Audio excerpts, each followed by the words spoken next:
Find the coordinates of the point where the line through 516 and 341 crosses YZ plane. ठीक है, ध्यान से देखिएगा। अगला क्वेश्चन बिल्कुल सेम है, पॉइंट भी सेम है, बस प्लेन की क्वेश्चन बदलती है। YZ प्लेन की बजाय क्या बोल दिया है? तो 10वां कराऊंगा तो 11वां मैप कर लोगे ना, सेम तरीके से करना है। और करना कैसे देख लो। वो कह रहा है वो लाइन जो इन दोनों पॉइंट से होकर जाती है 516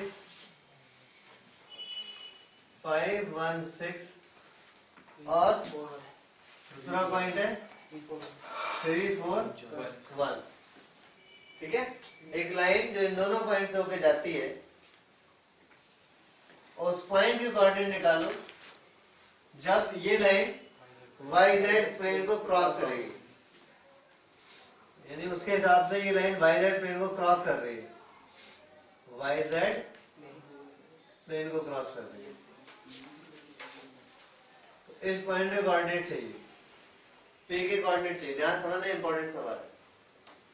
तो कह रहा है find the coordinate of that point where the line through these two point crosses YZ plane. इन दोनों पॉइंट से होके जाने वाली लाइन जब YZ प्लेन को क्रॉस करेगी तो जो पॉइंट बनेगा, लाइन जब किसी प्लेन को क्रॉस करेगी तो एक पॉइंट बनेगा, जब प्लेन प्लेन को क्रॉस करेगा तो एक लाइन बनेगी।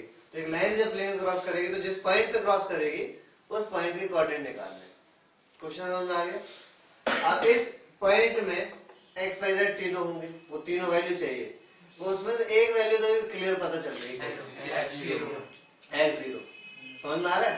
क्योंकि इक्वेशन ऑफ YZ प्लेन होती है x इज इक्वल टू 0। इस प्लेन की इक्वेशन y कुछ होगा, z कुछ होगा, पर x 100% 0 होगा। एक चीज तो पता चली। अब YZ के बारे में सोचना है, तो ध्यान दो। पहले क्या करेंगे, पहले हम A और B दोनों पॉइंट पता है तो AB की इक्वेशन निकालेंगे, लाइन की इक्वेशन।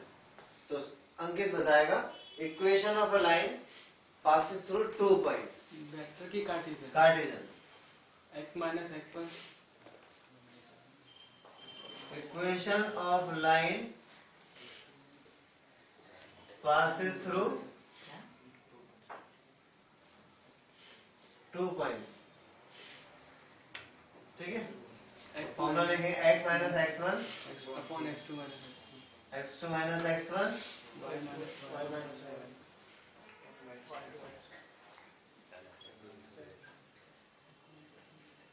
ठीक है।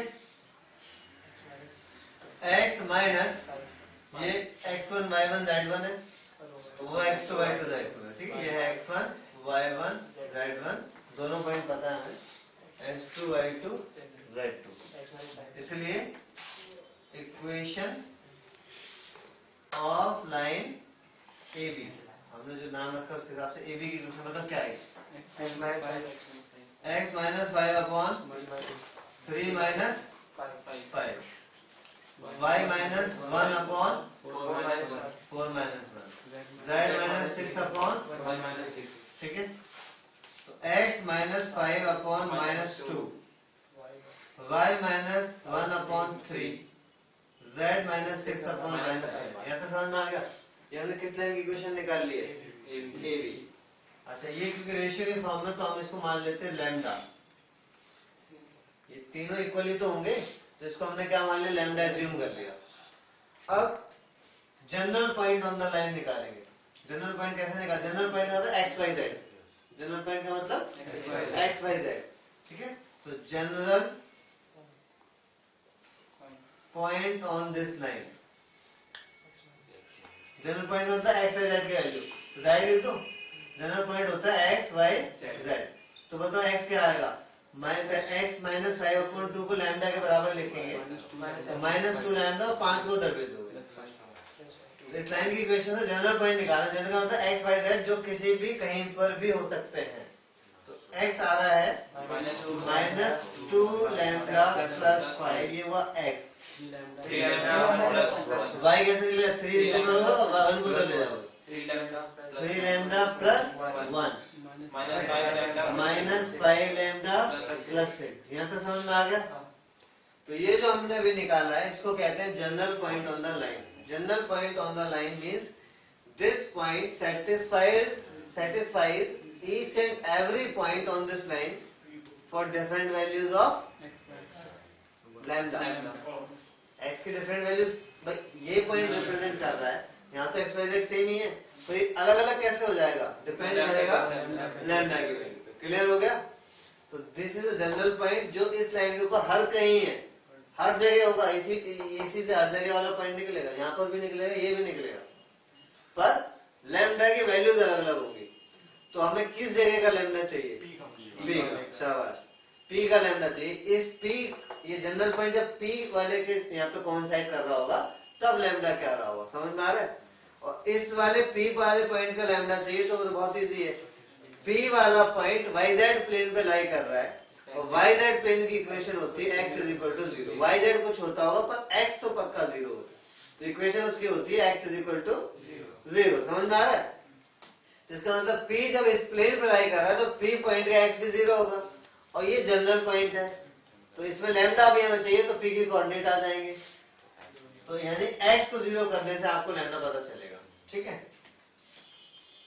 तो एट P x होगा 0, इसलिए -2 lambda plus 5 is equal to 0 और लैम्डा की वैल्यू होगी 5/2. ठीक है, इसलिए रिक्वायर्ड पॉइंट P, x तो 0 है, y यहाँ पे लैम्डा की वैल्यू रखेंगे 3 इंटू 5. समझ में आ रहा है सबको? ये जनरल पॉइंट है, इसी से आंसर आएगा, पर लैम्डा की वैल्यू चाहिए थी, लैम्डा की वैल्यू हमने निकाल ली. यहाँ पे रखोगे तो 0 आएगा, इसको 0 करने से तो निकाला ही है, इन दोनों में रखनी पड़ेगी. तो लैम्डा की वैल्यू 5/2 है, यहाँ पे रखो 5/2 प्लस 1 और z आएगा -5 इंटू 5/2 प्लस 6. ठीक है, तो देखो 15 plus 2 17/2, 12 -25 plus 12 -13/2. This is the point where the line is crossing YZ plane. समझ में आएगा?